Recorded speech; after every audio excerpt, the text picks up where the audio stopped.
ہر کام کا ایک سلیقہ ہوتا ہے، ایک طریقہ ہوتا ہے، ایک قرینہ ہوتا ہے، ایک ادب ہوتا ہے، مینرز ہوتے ہیں، اور جب کوئی کام صحیح طریقے پر کیا جائے تو وہ صحیح نتائج بھی سامنے لاتا ہے۔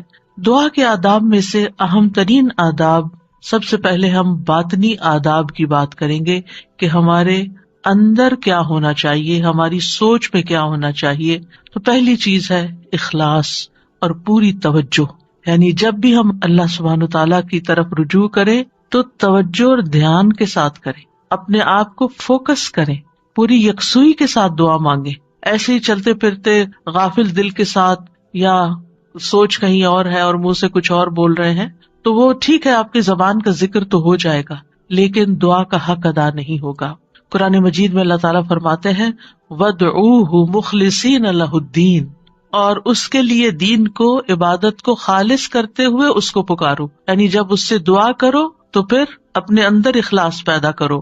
رسول اللہ صلی اللہ علیہ وسلم نے فرمایا اللہ سے قبولیت کے یقین کے ساتھ دعا مانگا کرو کہ اللہ تعالیٰ ضرور قبول کرے گا، اور جان لو کہ اللہ غافل اور لہو و لعب میں مشغول دل کی دعا قبول نہیں فرماتا۔ یعنی اگر آپ توجہ نہیں کرتے اللہ تعالیٰ کی طرف، آپ دھیان نہیں دیتے، آپ کا دل کہیں اور مشغول ہے، صرف زبان سے ہی آپ تکرار کیے چلے جا رہے ہیں، تو وہ کافی نہیں، ایسی دعا فائدہ نہیں دے گی۔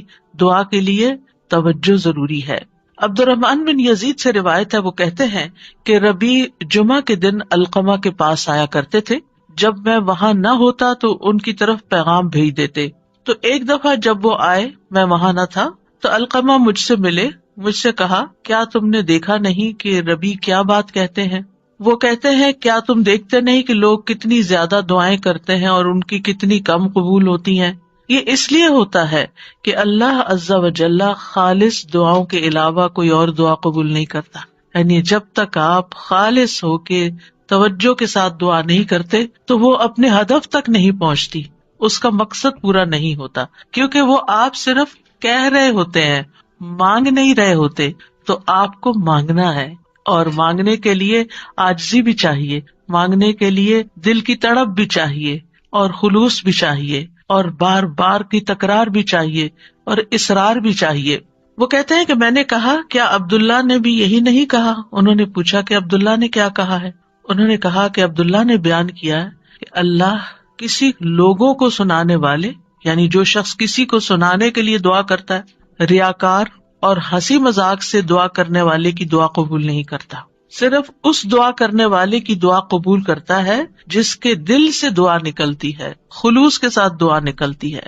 یعنی بعض اوقات ہم دعا مانگ رہے ہوتے ہیں اور ہمارا مقصد نہیں ہوتا دعا کرنا، مقصد ہوتا بس کسی کو سنانا کہ ہم دعا کر رہے ہیں، یعنی وہ ہماری صرف ایک بات ہی ہوتی ہے، دعا نہیں ہوتی، دعائیہ انداز میں ایک بات کر رہے ہوتے ہیں۔ تو بات کرنا کچھ اور ہے اور دعا کرنا کچھ اور ہے، اور لوگوں کو سنانا یا لوگوں کو دکھانا، یا جب لوگ سن رہے ہوں تو اس وقت دعائیں کرنا اونچی اونچی آواز میں، اور جب تنہائی میں بیٹھے ہیں، اکیلے ہیں، تو کوئی دعا ہی نہیں، یا بہت مختصر سی دعا ہے۔ تو باطنی آداب میں سے کیا ہے کہ جب ہم اکیلے ہوں، تنہائی میں ہوں، پھر ہم اللہ سے کیا باتیں کرتے ہیں، کتنی توجہ کے ساتھ بات کرتے ہیں۔ دوسری بات یہ ہے کہ سچے دل سے دعا کرنا۔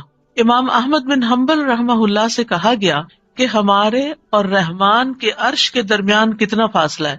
سوال کیا کسی نے، یعنی کتنا فاصلہ یہاں سے عرش تک کا؟ انہوں نے کہا سچے دل سے سچی دعا کرنا، یعنی جب آپ سچے دل سے سچی دعا کرتے ہیں تو آپ کی دعا عرش تک جا پہنچتی، رب العالمین تک پہنچ جاتی ہے۔ بس اتنا ہی فاصلہ ہے۔ انی قریب، اللہ تعالیٰ قریب ہے، دور نہیں ہے، اسی لیے وہ سنتا ہے ہماری۔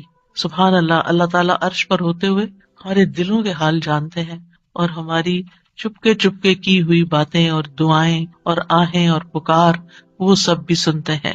پھر قبولیت کے یقین کے ساتھ دعا کرنا۔ نبی صلی اللہ علیہ وسلم نے فرمایا تم میں سے کوئی شخص اس طرح دعا نہ کرے کہ اے اللہ اگر تو چاہے تو میری بخشش کر دے، اگر تو چاہے تو مجھ پر رحم کر دے، اگر تو چاہے تو مجھے روزی دے دے۔ نہیں، بلکہ پختگی کے ساتھ سوال کرنا چاہیے، کیونکہ اللہ جو چاہتا ہے کرتا ہے، اللہ پہ کوئی جبر کرنے والا نہیں۔ تو پکی پکی دعا کرے کہ اللہ تعالیٰ یہ چاہیے، ایسا ہی چاہیے، اصرار کے ساتھ، تکرار کے ساتھ، خلوص کے ساتھ۔ اور پھر قبولیت دعا کے بارے میں پریشان نہ ہو کہ ہم نے تو خلوص بھی اور تکرار، اصرار سب کچھ کر لیا، پھر بھی ہماری دعا قبول نہیں ہوئی۔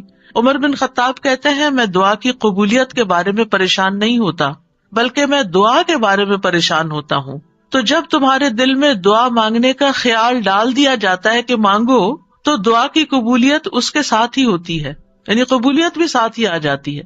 تو اس لیے قبولیت ہو جائے گی اگر تم نے مانگ لیا، اپنا فرض پورا کر لیا.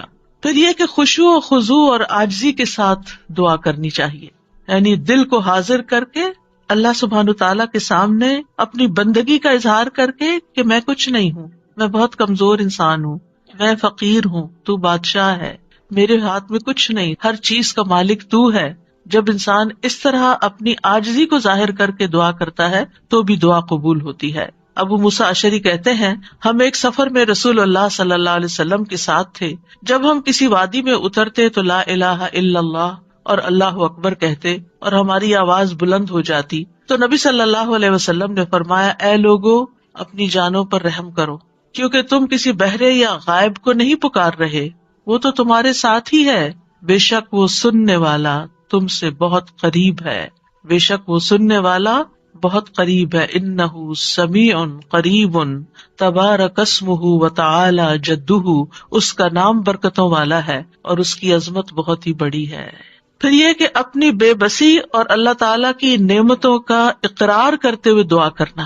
ہمیں زکریا علیہ السلام کے بارے میں پتہ چلتا ہے قرآن مجید سے کہ انہوں نے کہا قال ربی انی وہن العظم منی واشتعل الرأس شیبا ولم اکن بدعائک رب شقیا. اے رب میری ہڈیاں کمزور ہو گئی ہیں، میرا سر بڑھاپے سے بھڑک اٹھا ہے، بال سفید ہو گئے ہیں، اور اے میرے رب میں تجھ سے مانگ کر کبھی نامراد نہیں ہوا. یعنی میرے اینڈ پر کوئی چیز کام نہیں کر رہی لیکن تیرے اینڈ پہ سب کچھ کام کرتا ہے، لہذا میں ابھی بھی مایوس نہیں ہوں. دعا میں جب کچھ چیزیں جمع ہو جاتی ہیں تو پھر دعا قبولیت کا درجہ پاتی ہے، جس میں اللہ تعالیٰ کی بارگاہ میں اپنی کمزوری، اپنی محتاجگی، اپنی عاجزی کا اظہار کرنا، عاجزی اور انکساری، لاچاری اور بے بسی، پھر ساتھ ساتھ اللہ کی تعریف بھی کرنا. یعنی ایک طرف اپنی کمزوری کا ذکر کرنا، اللہ میں تو گناہ گار ہوں اور تو بخشنے والا ہے، اللہ میں تو اپنی جان پہ ظلم کرنے والا ہوں اور تو ہم پر مہربان ہے. یعنی ایک طرف اپنی کمزوری کا اظہار اور دوسری طرف اللہ کی رحمت اور اللہ تعالیٰ کی بہترین صفات کا اقرار، وہ ساتھ ساتھ چلے. پھر اس کی نعمتوں کا اقرار کہ اللہ تو نے مجھے یہ بھی نعمت دی میرے مانگے بغیر، تو نے مجھے یہ بھی عطا کر دیا میرے مانگے بغیر، تو مجھے یہ بھی عطا کر دے. یعنی پھر اپنی حاجت رکھے. یعنی اس سے دعا کے اندر ایک خوبصورتی پیدا ہو جاتی ہے. یعنی مانگنے والے کا جو انداز ہوتا ہے اس پر بھی بہت ڈپینڈ کرتا ہے. آپ دیکھیں ایک شخص آپ کے پاس آتا ہے اور روڈلی بات کرتا ہے اور اپنی کوئی ضرورت بتاتا ہے، آپ کیا کریں گے؟ ٹھہر جاؤ، کرتے ہیں تو ہماری خبر لیتے ہیں. آپ شاید کر بھی لیں کچھ اس کے لیے لیکن اس محبت سے نہیں. ایک شخص آتا ہے، وہ بڑی محبت سے آپ سے بات کرتا ہے، آپ کے احسانات کا ذکر کرتا ہے، آپ کی کوئی تعریف کر دیتا ہے اور اس کے بعد اپنی کوئی ضرورت رکھتا ہے تو آپ اپنی وسعت سے بڑھ کے بھی شاید اس کی مدد کر دیں. تو جب بندے اور بندے کے بیچ میں یہ معاملہ ہے تو جو اصل بادشاہ ہے اس کا کتنا حق بنتا ہے کہ ہم اس کی نعمتوں کا اقرار کریں، اس کی تعریف کریں اور سچے دل سے اس کی حمد و ثنا بیان کریں. اور پھر خاص طور پر یہ کہ انسان اپنے گناہوں کا اعتراف کرے کہ یا اللہ میں گناہ گار ہوں. ایک تو ہوتا ہے نا جو اوپر اوپر سے ہم کہتے رہتے ہیں ہم تو بڑے گناہ گار ہیں، وہ والا گناہ گار نہیں، جو اصلی والا اپنے کسی گناہ کو یاد کر لیں یا اللہ مجھ سے یہ بھی زیادتی ہوئی ہے، میرے منہ سے یہ لفظ نکل گئے تھے، فلاں شخص کو میں نے ہرٹ کر دیا تھا، یا اللہ میری نماز لیٹ ہو گئی تھی، مجھے قرآن بھی صحیح نہیں پڑھنا آتا، میں نے پتہ نہیں اور کون سی غلطیاں کی ہیں جو مجھ سے زیادہ تو جانتا ہے، میں تو کر کے بھی بھول چکی ہوں لیکن تو معاف کرنے والا ہے. حضرت سلیمان علیہ السلام نے کیا کیا تھا؟ رب اغفر لی وہب لی ملکا لا ينبغی لأحد من بعدی، اے میرے رب مجھے بخش دے. پہلے اپنی بخشش مانگی، گناہوں کا اعتراف کیا اور پھر اس کے بعد مجھے ایسی بادشاہت عطا کر جو میرے بعد کسی اور کے لیے نہ ہو. تو یہ اقرار بڑا ضروری ہے. فاعترفت بذنبی، اللہ میں اپنے گناہوں کا اعتراف کرتا ہوں. اور پھر آپ دیکھیے گڑ گڑا کے دعا مانگنی چاہیے، تضرعا وخفیہ. سورۃ الاعراف میں آتا ہے ادعوا ربکم تضرعا وخفیہ انہ لا يحب المعتدین. اپنے رب کو گڑ گڑا کے اور خفیہ خفیہ چپ کے پکارو، بے شک وہ حد سے بڑھنے والوں سے محبت نہیں کرتا. یعنی حد سے بڑھنا کیا ہے کہ بہت چیخ چلا کے دعا کرنا، یا پھر یہ کہ انسان وہ چیزیں مانگنے لگے کہ جو اس کو زیب نہیں دیتی، تضرع جو ہوتا ہے اس میں رونا بھی شامل ہوتا ہے، اپنی عاجزی اور انکساری کا اظہار بھی ہوتا ہے، اور اصرار بھی ہوتا ہے. تضرع گڑ گڑانے کے معنوں میں یہ ساری چیزیں شامل ہیں. یعنی انسان اس طرح اپنے آپ کو اپنے رب کے سامنے بے بس پیش کرے اور اس کے الفاظ ایسے ہوں کہ اس کے اندر سے دل کی ساری خرابیاں نکل جائیں. یعنی آئی ایم نتھنگ، اے اللہ میں کچھ نہیں ہوں. اینڈ یو مین اٹ، کہ واقعی انسان سمجھے کہ میں بہت کمزور ہوں، غلطیوں کا پتلا ہوں، لیکن پھر بھی میں تیرے در پہ آیا ہوں. تو بادشاہ ہے، تو مجھے خالی ہاتھ نہیں لوٹائے گا، میری تجھ سے ہی امیدیں ہیں ساری. آپ دیکھیے نبی صلی اللہ علیہ وسلم سے بڑھ کر کون عبادت گزار تھا؟ سب سے زیادہ عبادت تو نبی صلی اللہ علیہ وسلم نے کی، لیکن بدر کے دن ان کا اللہ تعالیٰ کے آگے رونا اور گڑ گڑانا اور پھر اپنے ہاتھوں کو اٹھا اٹھا کے دعا کرنا وہ ہم سب جانتے ہیں. صحیح مسلم میں آتا ہے غزوہ بدر کے موقع پر اللہ کے نبی صلی اللہ علیہ وسلم قبلہ رخ ہوئے، پھر دعا کے لیے اپنے ہاتھوں کو اٹھایا اور اپنے رب سے گڑ گڑا کے دعا مانگنا شروع کی. اللہم انجز لی ما وعدتنی، اللہم آتی ما وعدتنی، اللہم ان تہلک ہذہ العصابۃ من اہل الاسلام لا تعبد فی الارض. اے اللہ میرے لیے اپنے کیے ہوئے وعدے کو پورا فرما، اے اللہ اپنے وعدے کے مطابق معاملہ فرما. اے اللہ اگر اہل اسلام کی یہ جماعت ہلاک ہو گئی تو زمین پر تیری عبادت نہ کی جائے گی. اور یہ صرف ایک دفعہ جملہ نہیں انہوں نے بولا، بار بار یہی کہتے تھے اللہ اپنے وعدوں کو پورا کر دے، اللہ اپنے وعدے پورے کر دے. آپ صلی اللہ علیہ وسلم برابر اپنے رب سے اپنے ہاتھ دراز کیے ہوئے، ہاتھ اٹھا کے قبلے کی طرف منہ کر کے دعا مانگتے رہے، یہاں تک کہ آپ کی چادر آپ کے شانے سے گر پڑی. یعنی کندھے پہ جو چادر اڑی تھی وہ نیچے گر گئی، یعنی اتنا ہاتھ اٹھایا کہ وہ چادر بھی گر گئی. بس ابو بکر رضی اللہ عنہ آپ کی طرف آئے، آپ کی چادر کو اٹھایا، اسے آپ کے کندھے پہ ڈالا، پھر آپ کے پیچھے سے آپ کو لپٹ گئے اور عرض کیا اللہ کے نبی آپ کی اپنے رب سے دعا کافی ہو چکی، ان قریب وہ آپ سے کیے ہوئے اپنے وعدے کو پورا فرمائے گا. اگر ہم سے کسی نے وعدہ کیا ہو کہ میں تمہارا یہ کام کر دوں گا، اگر ہم سے اللہ نے وعدہ کیا ہو کوئی کہ یہ ہو جائے گا، تو پھر اس کے بعد ہماری دعائیں کتنی ہوگی؟ ہم تو دعا ہی نہیں کریں گے، ہم کہیں گے وہ تو آلریڈی کانٹریکٹ ہو چکا ہے، وعدہ ہو چکا ہے، اب تو ہو ہی جائے گا نا، بس ہو ہی جائے گا، اب کیا فکر، اب ٹکٹ لے لی ہے، ویزا لگ گیا ہے، اب تو عمرے پہ جانا پکا ہو گیا ہے، ہو ہی جائے گا.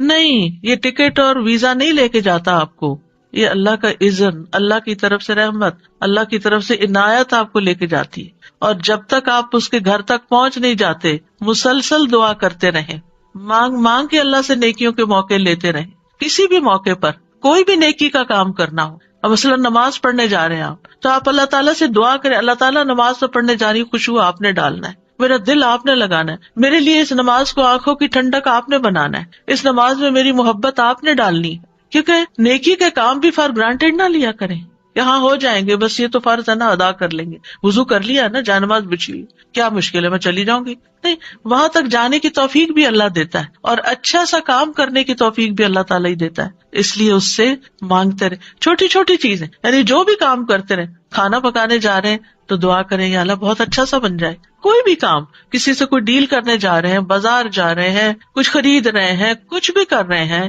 تو دل میں اللہ تعالیٰ کو پکارتے رہیں، اللہ تعالیٰ سے کنیکشن ڈیولپ کریں، اللہ تعالیٰ سے راز و نیاز کیا کریں، اللہ تعالیٰ کو اپنے دل کے قریب محسوس کیا کریں. قریب و مجیب، وہ قریب بھی ہے، جواب بھی دیتا ہے، دعائیں قبول کرتا ہے. اور پھر چپ کے یہ جو دعاؤں کی قسمیں جو میں نے ذکر کی ہیں ابھی، یہ ساری خفیہ دعائیں، دل میں، دائیں بائیں کسی کو نہیں پتا آپ کیا کر رہے ہیں، لیکن مانگتے چلے جائیں. زکریا علیہ السلام کے بارے میں اللہ تعالیٰ نے خاص طور پہ فرمایا، ذکر رحمت ربک عبدہ زکریا اذ نادى ربہ نداء خفیا. یہ آپ کے رب کی اس رحمت کا ذکر ہے جو اس نے اپنے بندے زکریا پر کی جب اس نے اپنے رب کو چپ کے پکارا. چپ کے کسی کو نہیں پتا کیا مانگ رہے ہیں. اللہ تعالیٰ نے قرآن میں کھول دیا کیا مانگا، کیسے مانگا، سب کچھ ہمیں بتا دیا، وہ اپنے رب کو بتا رہے تھے. تو انسان کو چاہیے کہ پوشیدہ دعائیں بھی کرے، کیونکہ اللہ تعالیٰ کو یہ پسند ہے. اللہ سے وہی انسان تنہائی اور علیحدگی میں سرگوشی کرتا ہے جس کو یہ یقین ہو کہ اللہ تعالیٰ اس کے بہت قریب ہے. حسن بن ابی حسن کہتے ہیں کہ ہم نے اپنے زمانے میں ایسے لوگ پائے جو اپنے نیک اعمال میں سے جس عمل کو مخفی رکھنے پر قدرت رکھتے اس کو اتنا مخفی رکھتے کہ کسی کو پتہ نہیں چلتا تھا، چھپا کے عمل کیا کرتے تھے، اور دعا بھی اس میں سے ایک ہے. یعنی آپ دعا کریں چپ کے چھپا چھپا کے، صرف اپنے رب کے ساتھ شیئر کریں. آپ دیکھیں آپ اپنے سیکریٹس کس کے ساتھ شیئر کرتے ہیں؟ جس سے آپ کو سب سے زیادہ محبت ہوتی ہے، جو آپ کے سب سے زیادہ قریب ہوتا ہے، صرف فزیکلی نہیں، جو آپ کے دل کے قریب ہوتا ہے. تو اللہ سے بڑھ کر ہمارے دل کے قریب کون ہو سکتا ہے؟ اور اللہ سے بڑھ کر ہمیں محبت کس سے ہونی چاہیے؟ سب سے زیادہ محبت بھی اسی سے، اور سب سے زیادہ قربت کا احساس بھی اسی کے ساتھ، اور پھر سب سے زیادہ راز و نیاز بھی اسی کے ساتھ، مناجات بھی اسی کے ساتھ. تو جب انسان چپ کے دعا کرتا ہے تو اس کے بہت سے فائدے ہوتے ہیں. ایک تو انسان کے ایمان میں اضافہ ہوتا ہے کہ اللہ تعالیٰ خفیہ دعا سنتا ہے. دوسرا یہ ہے کہ اللہ سبحانہ وتعالیٰ رب کائنات ہے، بادشاہ ہے. کسی بادشاہ کے دربار میں جا کے آپ کیسے بات کرتے ہیں؟ کس ٹون کے ساتھ، کتنا لاؤڈ. کبھی کسی کو دیکھا کہ کسی ڈگنیٹری کے پاس جا کے چیخ چلا کے بات کر رہا ہو؟ اللہ سبحانہ تعالیٰ کے سامنے تو ہمارا ادب اور احترام اور بھی زیادہ ہونا چاہیے. یعنی اللہ سے محبت کا مطلب یہ نہیں کہ ہم پھر اللہ تعالیٰ سے ایسے باتیں کریں جیسے کسی بچے سے باتیں کر رہے ہیں، جیسے اپنے بچوں سے لاڈ کر رہے تھے، ایسے تھوڑی. ادب، احترام. پھر آپ دیکھیے کہ جب انسان چپ کے اور ادب احترام کے ساتھ بات کرتا ہے تو اس میں اخلاص بھی زیادہ ممکن ہوتا ہے. تو یہ چند آداب تھے، باطنی آداب. اب ظاہری آداب. ظاہری آداب میں آپ دعا تو کبھی بھی کہیں بھی مانگ سکتے ہیں، وضو ہو یا نہ ہو.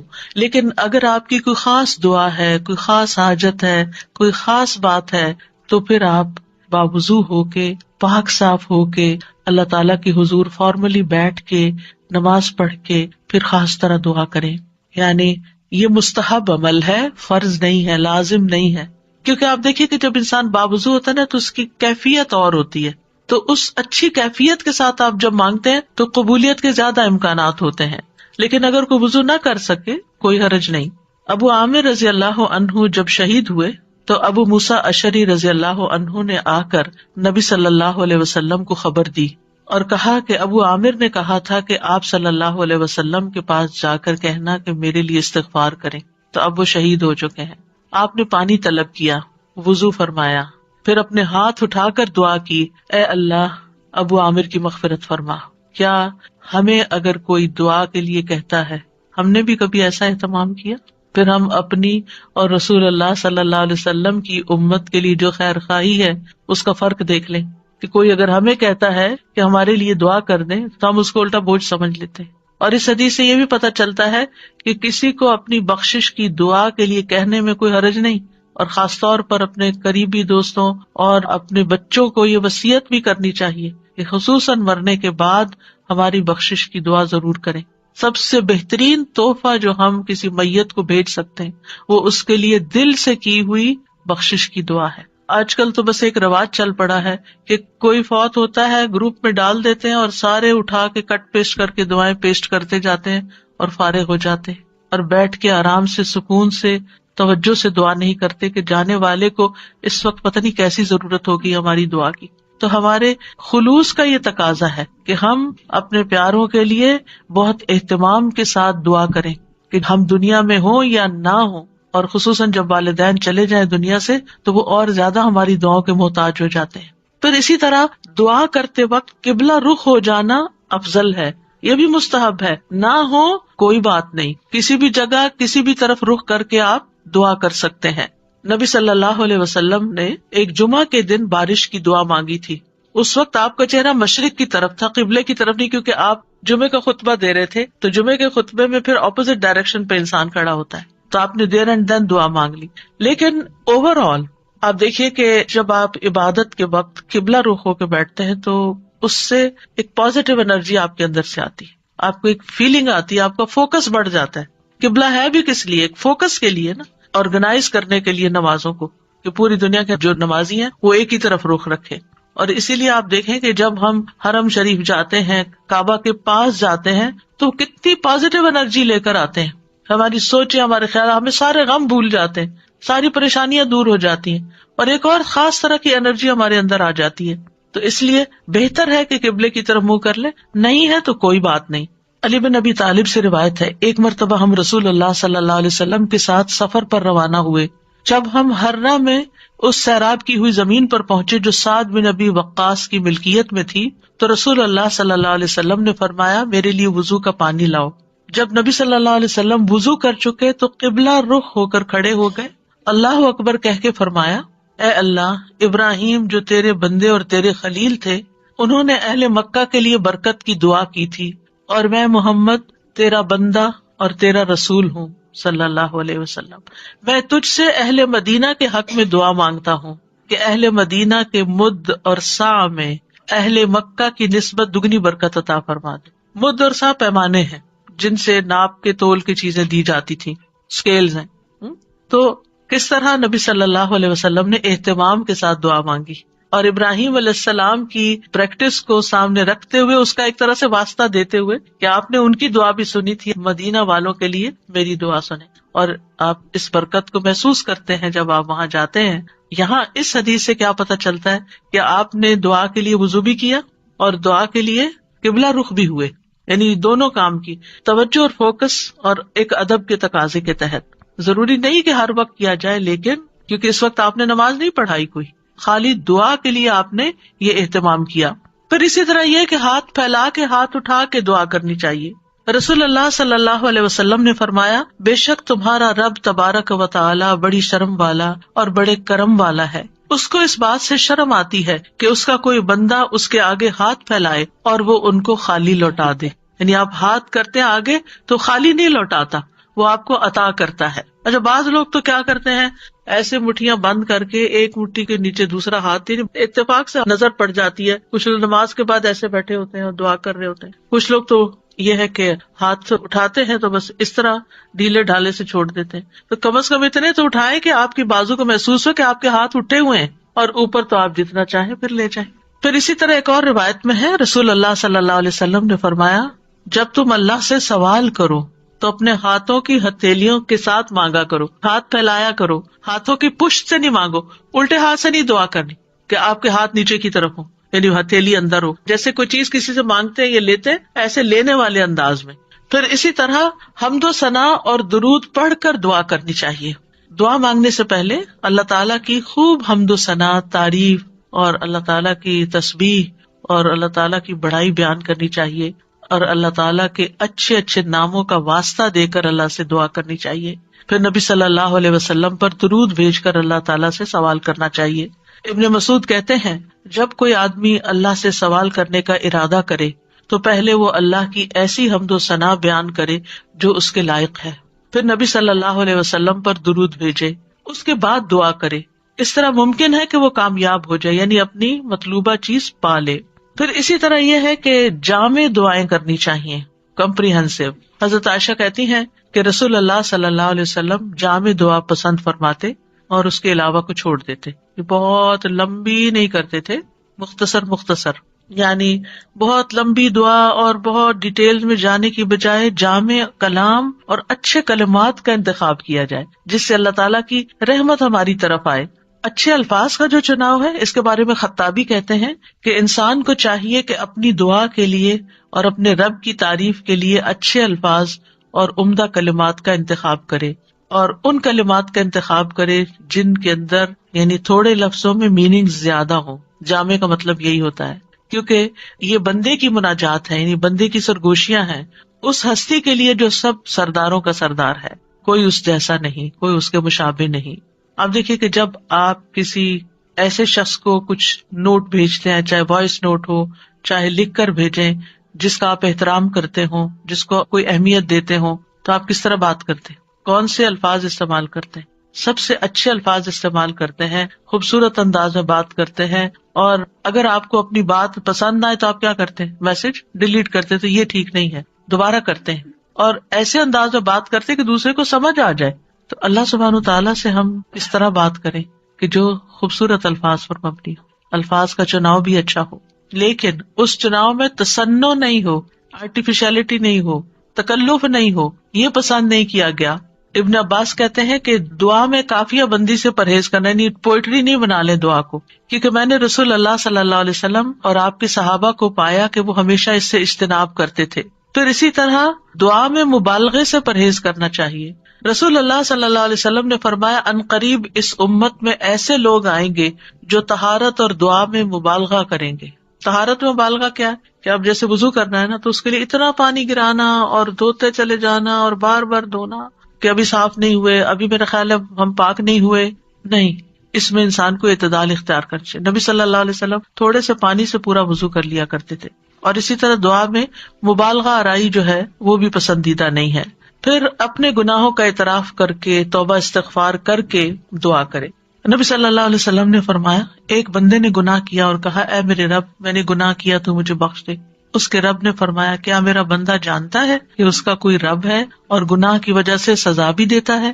میں نے اپنے بندے کو بخش دیا, کیونکہ میرے بندے کا یہ یقین تھا کہ میرا رب بخشش فرمانے والا ہے, اسی لیے وہ میرے پاس آیا بخشش مانگنے کے لیے, تو میں نے اس کو بخش دیا. دعا کرنے والے کو پہلے اپنے لیے دعا کرنی چاہیے, پھر اپنے قریب والوں کے لیے, پھر دور والوں کے لیے. جیسے قرآن مجید میں آتا ہے ابراہیم علیہ السلام کی دعا ربنا اغفر لی ولوالدی وللمؤمنین یوم یقوم الحساب, اللہ مجھے بخش دے, میرے والدین کو بخش دے اور سارے مومنوں کو بخش دے قیامت کے دن. رسول اللہ صلی اللہ علیہ وسلم جب کسی کا ذکر کرتے ہوئے اس کے لیے دعا کرتے تو پہلے اپنے لیے کرتے, پھر اسی طرح تکرار اور اسراء سے دعا کرنی چاہیے. نبی صلی اللہ علیہ وسلم جب دعا کرتے تو 3 مرتبہ دعا کرتے, ہر دفعہ نہیں لیکن جو خاص خاص دعائیں ہوتی. رسول اللہ صلی اللہ علیہ وسلم نے فرمایا جو شخص 3 مرتبہ اللہ سے جنت مانگے, جنت کہتی ہے اللہم ادخلہ الجنہ, یعنی آپ جب نماز میں یا بعد میں دعا کرتے ہیں کہ اللہم انی اسألک الجنہ, اللہم انی اسألک الجنہ, اللہم انی اسألک الجنہ, تو جنت کہتی ہے اللہم ادخلہ الجنہ. پھر اسی طرح جو بھی ضرورت ہو اس کے لیے صرف 1-8 دفعہ دعا کر کے چھوڑ نہ دی جائے بلکہ کثرت سے مانگتے رہیں. ابو درداء کہتے ہیں جو کثرت سے دروازہ کھٹکھٹاتا ہے قریب ہے اس کے لیے کھول دیا جائے, جو کثرت سے دعا مانگتا ہے قریب ہے کہ اس کی دعا قبول کر لی جائے. پھر اسی طرح پوری کوشش لگا دینی چاہیے, اللہ کی رحمت سے مایوس نہیں ہونا چاہیے. یہ نہیں کہنا چاہیے کہ 20 سال ہو گئے یہ دعا کرتے ہوئے ابھی تک قبول نہیں ہوئی. نہیں, مانگتے رہیں. ہر دعا کی قبولیت کا ایک وقت ہے. یعقوب علیہ السلام کی دعا کتنے سالوں میں جا کے قبول ہوئی, بعض کہتے ہیں 40 سال بعد, اس سے بھی زیادہ بتاتے ہیں. اسی طرح ابراہیم علیہ السلام کی جو دعا نبی صلی اللہ علیہ وسلم کے بارے میں تھی کئی ہزار سال کے بعد وہ قبول ہوئی. پھر اسی طرح باقی پیغمبروں کی بھی جو دعائیں ہیں, یعنی ہم دیکھتے ہیں دونوں طرح سے معاملات ہیں, فوری طور پر بھی اور تاخیر سے بھی, کیونکہ یہ اللہ تعالیٰ کو پتہ ہے کہ ہمارے لیے کیا بہتر ہے. کیونکہ بعض اوقات اگر ہماری کوئی دعا فوری قبول ہو جائے تو ہو سکتا ہے کہ وہ ہمارے لیے نقصان دہ ہو جائے. پھر حلال روزی کا اہتمام کرنا. نبی صلی اللہ علیہ وسلم نے ایک شخص کا ذکر کیا جو طویل سفر کرتا ہے, پریشان ہے اور اس کے بال خاک آلود ہو رہے ہیں. وہ اپنے ہاتھ آسمان کی طرف پھیلا کر کہتا ہے اے رب اے رب, حالانکہ اس کا کھانا حرام, اس کا پینا حرام, اس کا پہننا سب حرام چیزوں سے ہے, اسے حرام ہی سے خوراک دی گئی, پھر اس کی دعا کیسے قبول ہو؟ اس کا یہ مطلب نہیں کہ اگر انسان سے اتنے گناہ ہو چکے ہیں یا وہ حرام کام کرتا رہا ہے تو اب دعا ہی نہ کرے, نہیں, پھر بھی دعا کرے اور اس غلطی کا اعتراف کر کے پھر اللہ سے مانگے تو انشاءاللہ اس کی دعا بھی قبول ہوگی. پھر اسی طرح جب انسان خوشحالی کی حالت میں ہو, آسودگی ہو, سب کچھ ہے, پھر بھی دعائیں مانگے کہ اللہ ان نعمتوں کو برقرار رکھنا, اور خاص طور پر آخرت کی مانگتا رہے. رسول اللہ صلی اللہ علیہ وسلم نے فرمایا جو شخص چاہتا ہو کہ اللہ خوشی اور غم کے وقت اس کی دعا قبول کر لے تو اسے چاہیے کہ وہ خوشحالی اور آسودگی میں بکثرت دعا کرے. پھر یہ ہے کہ بد دعا نہ کی جائے, نہ اپنے لیے نہ اپنے اہل و عیال کے لیے. وہ آتا ہے نا کہ وَيَدْعُ الْإِنسَانُ بِالشَّرِّ دُعَاءَهُ بِالْخَيْرِ وَكَانَ الْإِنسَانُ عَجُولًا, اور انسان برائی کی اسی طرح دعا کرتا ہے جیسے وہ بھلائی کی دعا کرتا ہے, یعنی بد دعا کر لیتا ہے اپنے لیے, اور انسان بہت جلد باز ہے. رسول اللہ صلی اللہ علیہ وسلم نے فرمایا اپنے اوپر بد دعا نہ کرو, نہ اپنی اولاد پر بد دعا کرو, نہ اپنے خادموں پر بد دعا کرو, نہ اپنے مال پر بد دعا کرو. کہیں ایسا نہ ہو کہ قبولیت کی گھڑی ہو جس میں اللہ تعالیٰ سے کچھ مانگا جائے اور وہ قبول کر لے, کیونکہ بعض اوقات انسان غصے میں آ کے, بعض اوقات ہرٹ ہو کے زبان سے کوئی ایسے الفاظ نکال دیتا ہے, جیسے بچوں کے بارے میں بعض اوقات غصہ آتا ہے انسان کو تو پھر بہت شدید بعض اوقات وہ پریشان کرتے ہیں. تو ایسی صورت میں زبان پہ آتے آتے بعض اوقات کچھ لفظ رک جاتے ہیں, تو اس میں ان کی ہدایت کی دعا مانگنی چاہیے. ایک بات یاد رکھیے کہ جب انسان اپنے پورے جذبات میں ہوتا ہے نا, چاہے وہ غصہ ہو, غم ہو, خوشی ہو, ایکسائٹمنٹ ہو, کچھ بھی ہو, اس وقت انسان بڑے دل سے دعا کرتا ہے. ان گھڑیوں کو کیش کریں, کہ عام طور پر تم ڈھیلے ڈھیلے ٹھنڈے ٹھنڈے دعائیں مانگ رہے ہوتے ہیں نا، کوشش کر کر کے فوکس کر رہے ہوتے ہیں، لیکن جس وقت ہم سخت پریشان ہوتے ہیں یا سخت ضرورت پڑ جاتی ہے، کچھ کھو جاتا ہے، کچھ ہو جاتا ہے ایسا کہ جو ہمارے اوپر بہت گراں گزرتا ہے، تو ہم ہل جاتے ہیں. وہ جو ہلنا ہے نا، اس وقت آپ اپنے رب کو بہت شدت سے پکاریں، تو وہ شدت جو ہے وہ انشاءاللہ فائدہ دے گی. یعنی اپنے آپ کو ڈائیورٹ کر لیں، بجائے غصہ لوگوں پہ نکالنے کے اور غلط باتیں کرنے کے کہ جو پلٹ کے اپنے اوپر ہی آئے. کیونکہ اگر آپ کسی کو بھی بد دعا دیتے ہیں اور وہ اس کا اہل نہیں، وہ واپس آپ پر ہی آ جائے گی. تو اس لیے بہت احتیاط کی ضرورت ہے. تو چینلائز کر لیں اپنے غصے کو، چینلائز کر لیں اپنے غم کو، چینلائز کر لیں اپنی انتہائی ایکسائٹمنٹ کو.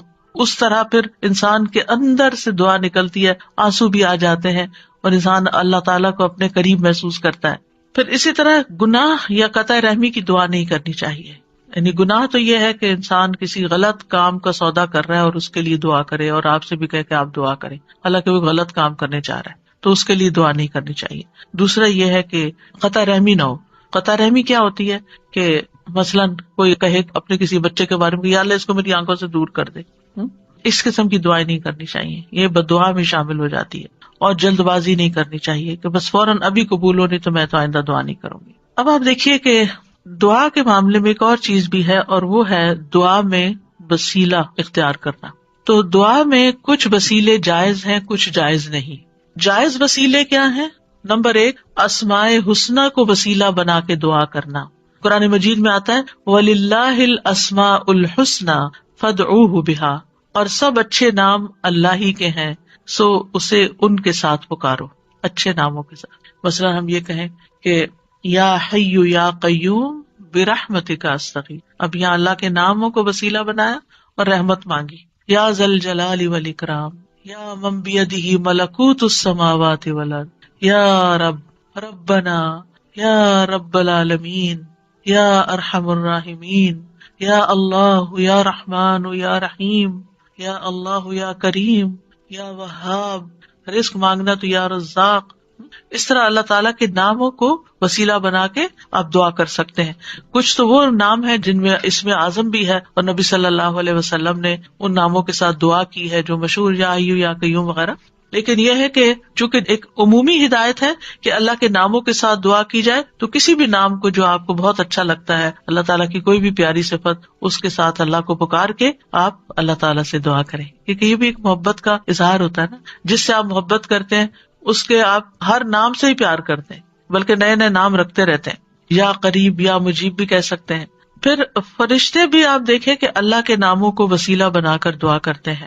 الذین یحملون العرش ومن حولہ یسبحون بحمد ربہم ویؤمنون بہ ویستغفرون للذین آمنوا. کیا کہتے ہیں؟ ربنا وسعت کل شیء رحمتا وعلما، اے ہمارے رب تو نے ہر چیز کو اپنی رحمت اور علم سے گھیر رکھا ہے. تو یہ اللہ کے ناموں کو وسیلہ بنا رہے ہیں ایک طرح سے. اس کے بعد کہتے ہیں فاغفر للذین تابوا، اللہ جو توبہ کرتے ہیں، واتبعوا سبیلک کہ تیرے رستے پہ چلتے ہیں، ان کو بخش دے. وقہم عذاب الجحیم، اور انہیں جہنم کے عذاب سے بچا لے. انبیاء علیہ السلام بھی اللہ کے ناموں کا وسیلہ اختیار کرتے ہیں. حضرت سلیمان نے عرض کیا تھا قال رب اغفر لی وہب لی ملکا لا ينبغی لأحد من بعدی انک انت الوہاب. تو بہت عطا کرنے والا ہے، تو مجھے بھی عطا کر. پھر اسی طرح یوسف علیہ السلام نے دعا کی تھی رب قد آتیتنی من الملک وعلمتنی من تأویل الاحادیث فاطر السماوات والارض انت ولی فی الدنیا والآخرہ توفنی مسلما والحقنی بالصالحین. تو یہاں پر فاطر السماوات والارض یہ اللہ تعالیٰ کے نام لیا گیا ہے. نبی صلی اللہ علیہ وسلم کو بھی جب کوئی مشکل پیش آتی تو آپ فرماتے یا حی یا قیوم برحمتک استغیث. اور یہ قبولیت کے اسباب میں سے ہے اللہ کے ناموں کے ساتھ دعا کرنا جو ہے. رسول اللہ صلی اللہ علیہ وسلم مسجد میں داخل ہوئے تو دیکھا گیا کہ ایک شخص نے اپنی نماز پوری کر لی اور تشہد میں بیٹھا ہے اور کہہ رہا ہے اللہم انی اسألک یا اللہ الاحد الصمد الذی لم یلد ولم یولد ولم یکن لہ کفوا احد ان تغفر لی ذنوبی انک انت الغفور الرحیم. آپ صلی اللہ علیہ وسلم نے 3 بار فرمایا اس کو بخش دیا گیا ہے. یعنی اس دعا کے ساتھ آپ دیکھیں کہ اس میں اخلاص بھی ہے نا. یا اللہ الاحد الصمد الذی لم یلد ولم یولد وَلَمْ يَكُنْ لَهُ كُفُوًا أَحَدٌ، یہ سورۃ اخلاص کا حصہ ہے. أَن تَغْفِرَ لِي ذُنُوبِي، میں توحید خالص کا اقرار کر کے اپنے گناہوں کی معافی مانگتا ہوں. پھر یا ذی الجلال والاکرام کو لازم پکڑ لینا چاہیے. نبی صلی اللہ علیہ وسلم نے فرمایا ان ناموں کے ساتھ چمٹے رہو، یعنی روزانہ ان ناموں کے ساتھ اللہ تعالیٰ سے دعا کرنی چاہیے. پھر یہ کہ ادب کے ساتھ اس کی صفت بیان کرتے ہوئے دعا کرنی چاہیے. پھر رب کے وسیلے سے دعا کرنی چاہیے.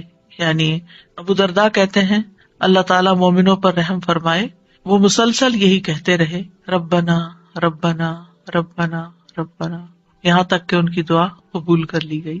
اپنے نیک اعمال کو وسیلہ بنا کے دعا کرنا، یعنی یہ وسیلہ دے سکتے ہیں ہم. اور اس کی دلیل وہ غار والے ہیں جو غار میں پھنس گئے تھے 3 لوگ، انہوں نے اپنے اپنے نیک عمل کو وسیلہ بنا کر دعا کی تو غار کے دروازے یا دھانے سے بھاری پتھر ہٹ گیا جو 3 لوگ مل کے بھی ہٹا نہیں پا رہے تھے. پھر اپنے ایمان لانے کو وسیلہ بنا سکتے ہیں. الذین یقولون ربنا اننا آمنا فاغفر لنا ذنوبنا وقنا عذاب النار، جو لوگ کہتے ہیں اے ہمارے رب بے شک ہم ایمان لے آئے تو ہمارے لیے ہمارے گناہوں کو بخش دے، یعنی ہمارے ایمان کی وجہ سے ہمارے گناہوں کو بخش دے اور ہمیں آگ کے عذاب سے بچا لے.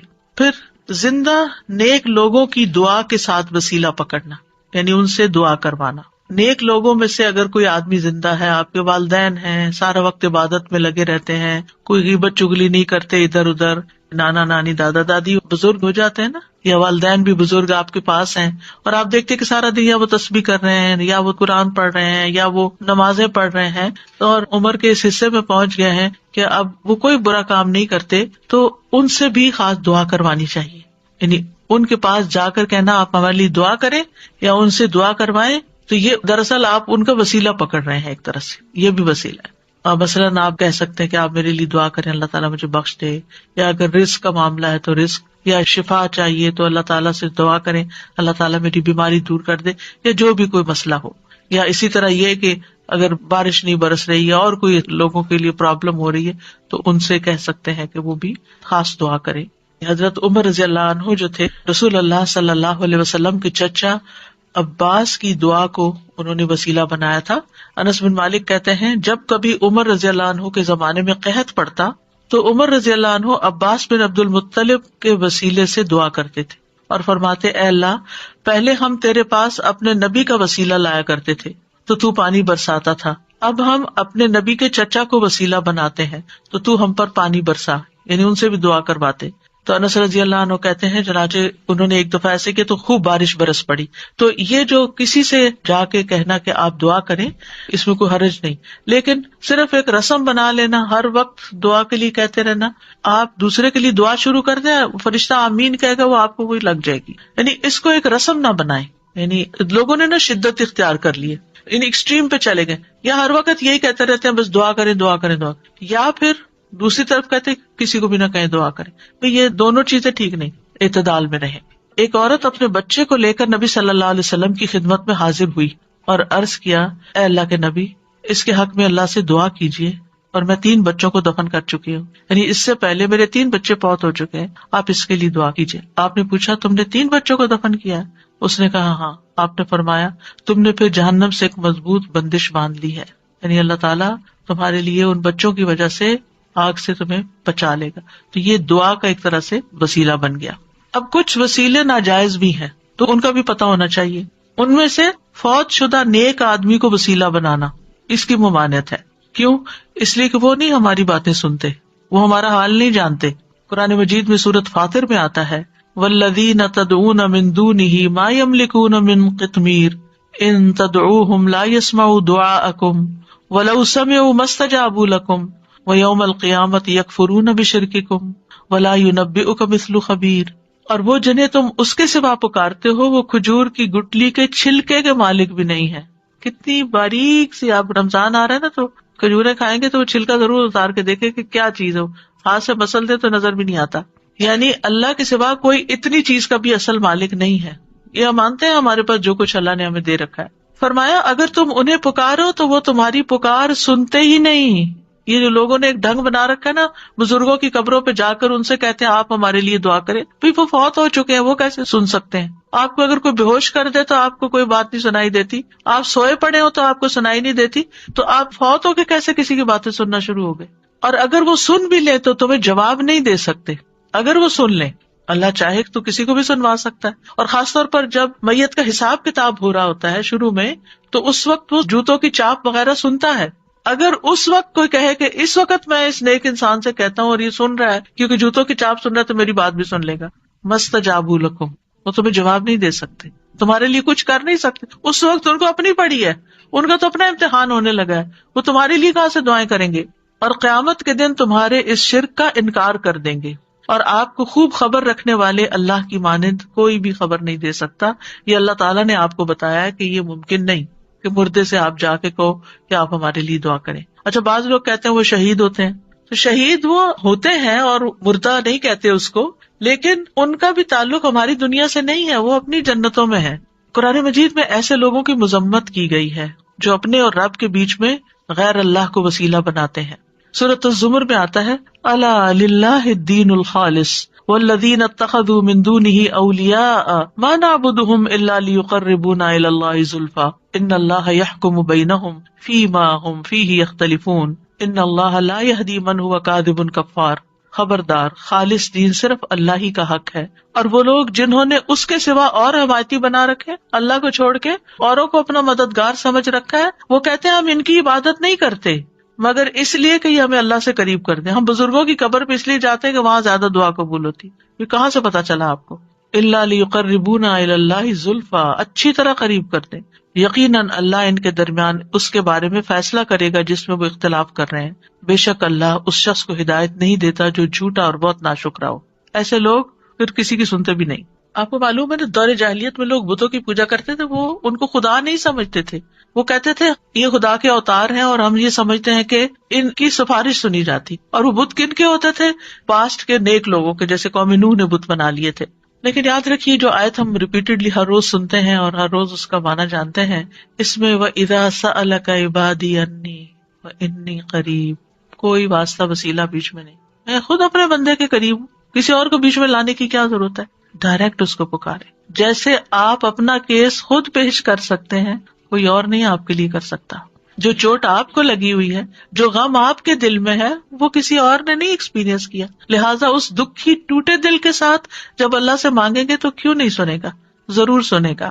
اب دعا کی قبولیت کے کچھ اوقات، اگرچہ انسان ہر وقت دعا کر سکتا ہے، لیکن کچھ ٹائم دوسرے ٹائمز کی نسبت زیادہ قبولیت والے ہوتے ہیں، جن میں سب سے پہلے آذان۔ حدیث میں آتا ہے آذان اور اقامت کے درمیان دعا رد نہیں کی جاتی، لیکن پہلے آپ اذان کا جواب دیں، اذان کے بعد والی دعا پڑھیں، درود پڑھیں اور پھر مانگیں، قبول ہو جائے گی۔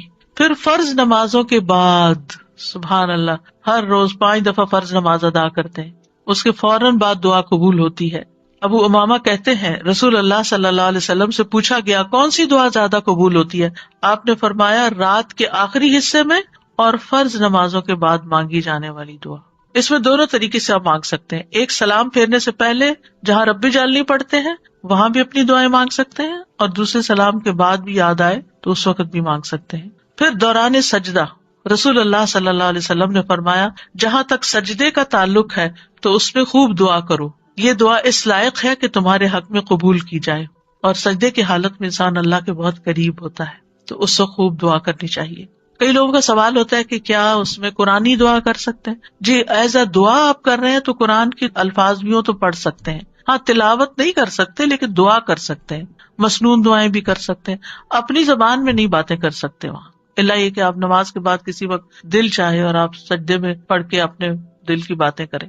پھر رات کا آخری حصہ، فجر کی اذان سے پہلے کا وقت، نبی صلی اللہ علیہ وسلم نے فرمایا تمام اوقات سے زیادہ بندہ پچھلی رات میں رب کے سب سے زیادہ قریب ہوتا ہے، بس اگر تم سے ہو سکے تو تم اس گھڑی کو یاد کرنے والوں میں سے بن جاؤ تو ضرور بن جاؤ، یعنی اس وقت تم ضرور اللہ کو یاد کرو، اس وقت دعائیں کرو۔ پھر جمعہ کے دن ایک خاص گھڑی، ابو ہریرہ روایت کرتے ہیں رضی اللہ عنہ کہ رسول اللہ صلی اللہ علیہ وسلم نے جمعہ کے دن کا تذکرہ کیا، آپ نے فرمایا اس میں ایک گھڑی ایسی ہے کہ کوئی مسلمان بندہ نماز پڑھتے ہوئے اللہ سے جو بھی مانگتا ہے اسے ضرور عطا کر دیا جاتا ہے. اب یہ کون سی گھڑی ہے؟ اس کے بارے میں ایک تو یہ اوپینین ہے کہ دن کا کوئی بھی حصہ ہو سکتا ہے. دوسرا یہ ہے کہ امام جب خطبے کے لیے ممبر پر آ جاتا ہے. پھر ایک یہ کہ عصر کے بعد سے لے کے مغرب کے بیچ میں آتی ہے. پھر لیلۃ القدر میں دعا کرنا. عرفہ کے دن حاجیوں کے لیے عرفہ کا دن ہم بھی کر لیں تو کیا حرج ہے، اگر ان کی سنی جا رہی ہے تو رب ہماری بھی سن رہا ہے. لیکن وہ تو چونکہ مشقت اٹھا کے وہاں پہنچے ہیں تو اس لیے وہ زیادہ قریب ہے. نبی صلی اللہ علیہ وسلم نے فرمایا بہترین دعا وہ ہے جو عرفہ کے دن مانگی جائے. حضرت عائشہ کہتی ہے کہ رسول اللہ صلی اللہ علیہ وسلم نے فرمایا اللہ عرفہ کے دن سے زیادہ کسی دن اپنے بندوں کو آگ سے آزاد نہیں کرتا اور اللہ اپنے بندوں کے قریب ہوتا ہے. پھر فرشتوں کے سامنے اپنے بندوں پر فخر فرماتے ہوئے کہتا ہے یہ سارے بندے کیوں آئے ہیں یہاں، گھر بار چھوڑ کے مال خرچ کر کے اتنی تکلیف اٹھا کے یہاں کس لیے جمع ہے. تو ہم سب جانتے ہیں کہ آج کیوں کرتے ہیں کہ اللہ تعالیٰ ہمیں بخش دے اور ہم سے راضی ہو جائے اور ہمارا فرض بھی ادا ہو جائے. پھر اسی طرح بارش کے وقت کی دعا، یعنی جب بارش ہو رہی ہے اور آپ لوگ بڑے خوش قسمت ہیں کہ یہاں اکثر بارش ہوتی رہتی ہے، برف بھی پڑتی ہے، تو اس وقت پریشان ہونے کی بجائے دعا کرنا شروع کر دیا کریں. آپ ڈرائیونگ کر رہے ہیں، بارش برسنا شروع ہو گئی، دعائیں شروع کر دیں. پھر مصیبت کے وقت، جیسے پہلے بھی میں نے عرض کیا نا کہ جب انسان جذبات کی پیک پہ ہوتا ہے تو اس وقت اس کے الفاظ اور ہی طرح کے ہوتے ہیں. رسول اللہ صلی اللہ علیہ وسلم نے فرمایا اگر مسلمان پر کوئی مصیبت آئے اور وہ اللہ کے حکم کے مطابق کہے انا للہ و انا الیہ راجعون اللہم اجرنی فی مصیبتی واخلف لی خیرا منہا، اے اللہ مجھے میری مصیبت میں اجر دے اور میرے لیے اس کا بہترین نعم البدل عطا فرما، تو اللہ اس کو اس سے بہتر عطا فرماتے ہیں. اور جب بھی دل پہ غم کی گھٹا چھائے کسی بھی تکلیف کی وجہ سے، دیر اینڈ دین یہی دعا کیا کرے اللہم اجرنی فی مصیبتی واخلف لی خیرا منہا، اللہ اس مصیبت پر تو مجھے اجر دے اور اس سے بہتر نعم البدل عطا کر دے. پھر اسی طرح زمزم پیتے وقت رسول اللہ صلی اللہ علیہ وسلم نے فرمایا زمزم کا پانی اس مقصد کے لیے ہے جس کے لیے وہ پیا جائے. پھر تلاوت قرآن کے بعد کی دعا. پھر مرغ کی آواز سنتے وقت، کیونکہ اس وقت وہ فرشتے کو دیکھ رہا ہوتا ہے. پھر مریض اور میت کے پاس رسول اللہ صلی اللہ علیہ وسلم نے فرمایا جب تم مریض یا میت کے پاس جاؤ تو اچھی بات کہا کرو، کیونکہ فرشتے تمہاری بات پر آمین کہیں گے، یعنی اس وقت دعائیں کرنی چاہیے. ام سلمہ کہتی ہیں کہ رسول اللہ صلی اللہ علیہ وسلم ابو سلمہ جو ان کے ہسبینڈ تھے ان کی میت پر تشریف لائے، ان کی آنکھیں کھلی رہ گئی تھی، آپ نے انہیں بند کیا اور فرمایا جب روح قبض ہو جاتی ہے تو آنکھیں اس کا پیچھا کرتی ہیں، یعنی روح جب لے کے جاتے ہیں فرشتے تو آنکھیں پیچھے پیچھے دیکھتی ہیں، اس کا جسم کا ایک حصہ چلا گیا یعنی اس کی روح چلی گئی تو اس کو کیا کرنا چاہیے، آنکھیں بند کر. اور ویسے بھی آپ دیکھیں اگر باڈی اکڑ جائے اور میت کی آنکھیں کھلی رہ جائے تو بڑا خوفناک سا سین ہو جاتا ہے. اسی دوران گھر کے کچھ لوگ رونے چیخنے لگے تو آپ نے فرمایا اپنے متعلق خیر ہی کی دعا مانگا کرو، رونے کا فائدہ نہیں، اچھی دعا مانگو کیونکہ فرشتے تمہاری دعا پر آمین کہتے ہیں. پھر وہ لوگ جن کی دعائیں قبول ہوتی ہیں ان میں مجاہد فی سبیل اللہ اور حج اور عمرہ کرنے والا. رسول اللہ صلی اللہ علیہ وسلم نے فرمایا اللہ کے راستے میں غازی اور حج کرنے والے اور عمرہ کرنے والے اللہ کے وفد ہیں، ڈیلیگیشنز ہیں اللہ کی طرف جانے والے. اللہ نے انہیں بلایا تو انہوں نے اس دعوت کو قبول کر لیا اور پھر انہوں نے اللہ سے مانگا تو اللہ نے ان کو عطا کر دیا. پھر مظلوم، مسافر اور والد کی دعا. نبی صلی اللہ علیہ وسلم نے فرمایا 3 قسم کے لوگوں کی دعائیں قبول ہوتی ہیں اور ان کی قبولیت میں کوئی شک و شبہ نہیں. نمبر 1 مظلوم کی دعا، اس میں مثال ہے نوح علیہ السلام کی. مسافر کی دعا، اس میں مثال ہے موسیٰ علیہ السلام کی. اور والد کی اپنی اولاد کے لیے دعا، ابراہیم علیہ السلام کی. اسی طرح اولاد جو اپنے والدین کے لیے دعا کرتی ہے. نبی صلی اللہ علیہ وسلم نے فرمایا جنت میں آدمی کا درجہ بلند کر دیا جاتا ہے تو وہ کہتا ہے کہ یہ کیسے ہوا؟ کہا جاتا ہے تمہاری اولاد کے تمہارے حق میں استغفار کے سبب، تمہاری اولاد تمہارے لیے دعائیں کر رہی تھی اس لیے تمہیں اپ گریڈ کر دیا گیا. پھر اسی طرح کسی کی غیر موجودگی میں اس کے لیے دعا کرنا، یعنی منہ پہ تو لوگ دعائیں دے ہی دیتے ہیں لیکن جب آپ سامنے ہی نہیں ہے، آپ کو خبر ہی نہیں ہے تو آپ کے لیے کوئی دعا کر رہا ہے، وہ بہت ویلیوبل دعا ہے.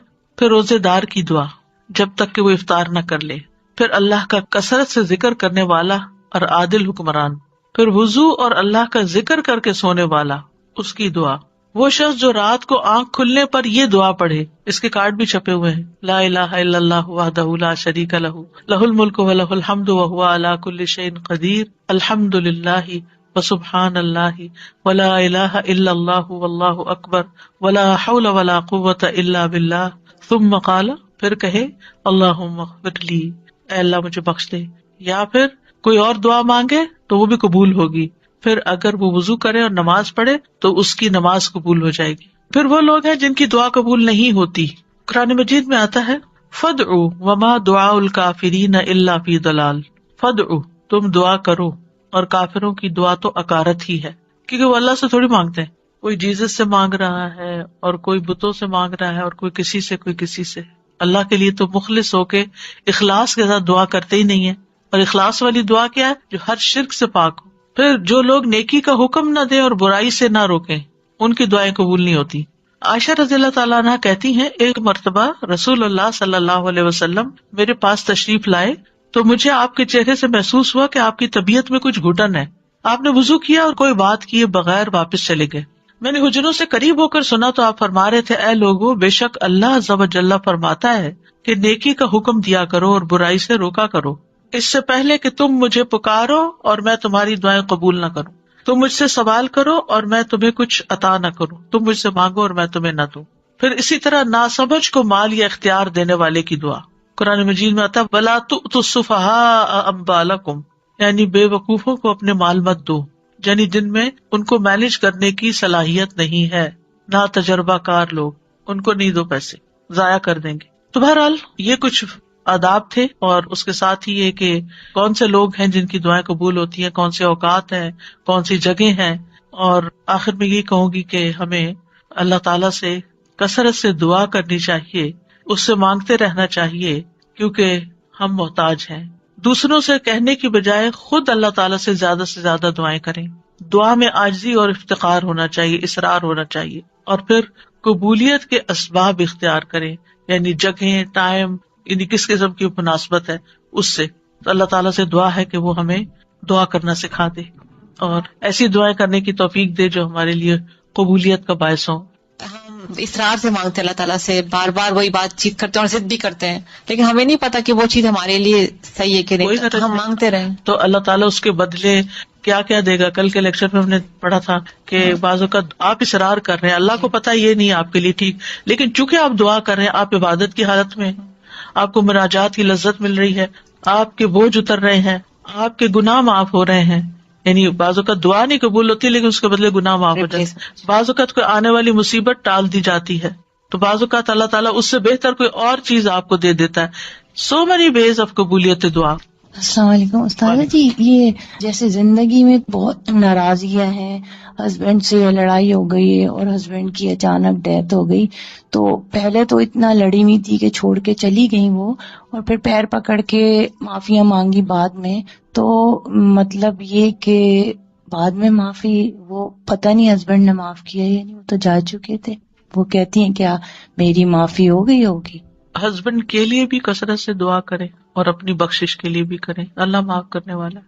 اللہ تعالیٰ کو وہ بندہ جو گناہ کرنے کے بعد پلٹ آتا ہے وہ بہت پسند ہے۔ ایک اور، جیسے جب ہم نماز پڑھ رہے ہوتے ہیں تو ایسے اللہ تعالیٰ کی بڑائی بیان کرتے ہیں، جیسے سبحان اللہ و بحمدہ عدد، تو وہ ہم درود شریف اس کے بعد پڑھیں اللہ کی بڑائی بیان کر کے؟ نماز کے اندر درود شریف اینڈ میں اتحیات کے بعد ہے، اس وقت ہوگا، اور اس کے بعد دعائیں ہوں گی۔ دعائیں رب جلنی جو پڑھتے ہیں وہ درود شریف کے بعد ہی پڑھتے ہیں۔ جی جی، اور یہ کہہ کے بھی پڑھ سکتے ہیں نا، یا بدیع السماوات یا حیو یا قیوم انی اسالک، یہ بھی کہہ کے اسٹارٹ کر کے پڑھ سکتے ہیں، بالکل۔ جزاک اللہ۔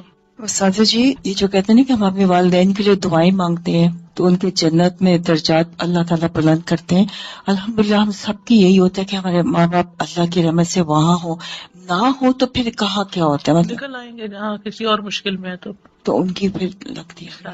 ایمان کے ساتھ تو امید ہے نا یہی، نہیں انشاءاللہ امید تو بالکل سب کو یہی ہوتی ہے کہ وہاں ہے، لیکن ہاں، لیکن یہ کہ اگر کہیں اللہ نہ کرے کہ کہیں اور بھی ہیں یا ان کا حساب سخت ہو رہا ہے یا کوئی اور ایسی مسئلہ آ گیا ان کو، تو اس سے نکل آئیں گے دعاؤں کی بدولت۔ آپ نے دیکھا ہوگا کئی لوگ خواب میں آتے ہیں اور خواب میں آ کے کہتے ہیں ہمارے لیے دعا کرو یا ہمارے لیے صدقہ کرو، یا اپنی کوئی پریشانی بتاتے ہیں، یا آپ ان کو برے حال میں دیکھتے ہیں تو پھر آپ ان کے لیے صدقہ اور دعا وغیرہ کرتے ہیں۔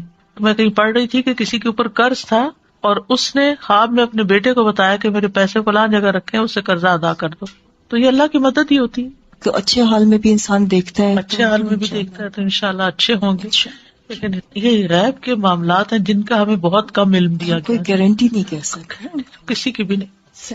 میری امی نے جب قرآن لکھا تھا نا ترجمہ, تو انہوں نے خواب میں دیکھا تھا کہ ان کے والدین ہیں اور ان کو 2 بڑی بڑی کرسیاں اور اس کے اوپر تاج پہنایا جا رہا ہے. تو اولاد کیوں نہ نیکیاں کرے پھر, اور ایسے بچوں کو اور ایسے اولادوں کو اللہ تعالیٰ توفیق دے کہ وہ ایسے نیک کام کریں جو ان تک ہمارے بڑوں سے بڑوں تک بخشش کا وسیلہ بنے. بالکل. بلکہ ایک ٹپ دوں گی, رمضان میں جو بھی صدقہ خیرات کریں اس میں ساتھ اپنے والدین کو بھی شامل کر لیں. استاد آپ نے شروع میں بتایا کہ ہم کسی کے لیے دعا مانگتے ہیں تو اس میں بس ہم ایک سرسری لفظ یوز کر دیتے ہیں, تو جب کوئی اچھا کام کرتا ہے یا بچے بھی کوئی بھی تو ہم اس وقت کہہ دیتے ہیں دعا, تو اس وقت کہہ سکتے اس طرح اٹس اوکے, یا اس وقت ہم کوئی خاص ادب کے ساتھ مانگیں؟ مطلب ادب اس وقت کیا ہوگا کہ الفاظ اچھے ہوں اور احترام ہو, یعنی ہر وقت وضو کرنا, ہر وقت قبلہ رخ ہونا, ہر وقت فارمل اس میں بیٹھ کے کرنا, یہ نہیں ممکن ہوتا. چلتے پھرتے اٹھتے بیٹھتے ہر حال میں آپ دل میں پکار سکتے ہیں. آپ نے ابھی ارشاد فرمایا کہ جب ہم ہتھیلیاں کھول کے ہتھیلیوں سے دعا مانگنی چاہیے. جی, تو جب ہم سجدے میں جیسے دعا قبول ہوتی تو ہمارے تو ہاتھ یوں ہوتے ہیں, تو ہم ان کو یوں کریں. نہیں, سجدے میں ہمیں نہیں پھیرنا. سجدے میں تو پوزیشن ہے نا سجدے کی, وہ تو آپ سجدہ کر رہے ہیں. جی اور اس میں دعا آ گئی. رائٹ. لیکن جب آپ دعا مانگ رہے ہیں تو اس وقت دعا کی پوزیشن میں آ جائیں گے, یعنی سجدے کے علاوہ جب دعا مانگ رہے ہیں. اور روزے پہ کہتے ہیں نبی صلی اللہ علیہ وسلم کہ وہ خود ہمارے سلام کا جواب دیتے ہیں. جی ہاں, تو ان کو ہمارا سلام پہنچایا جاتا ہے. پہنچایا جاتا ہے. تو وہاں ہم نہیں ان کو وسیلہ بنا کے دعا مانگ سکتے. یہ کسی صحابی نے نہیں بنایا. اچھا. دیکھیں, جب حضرت عمر نبی صلی اللہ علیہ وسلم کی وفات کے بعد دعا کروانے گئے تھے تو حضرت عباس کے پاس گئے تھے, قبر پہ نہیں آئے تھے. ٹھیک ہے, اوکے. سبحانک اللہم و بحمدک, اشہد ان لا الہ الا انت, استغفرک و اتوب الیک. السلام علیکم و رحمۃ اللہ وبرکاتہ.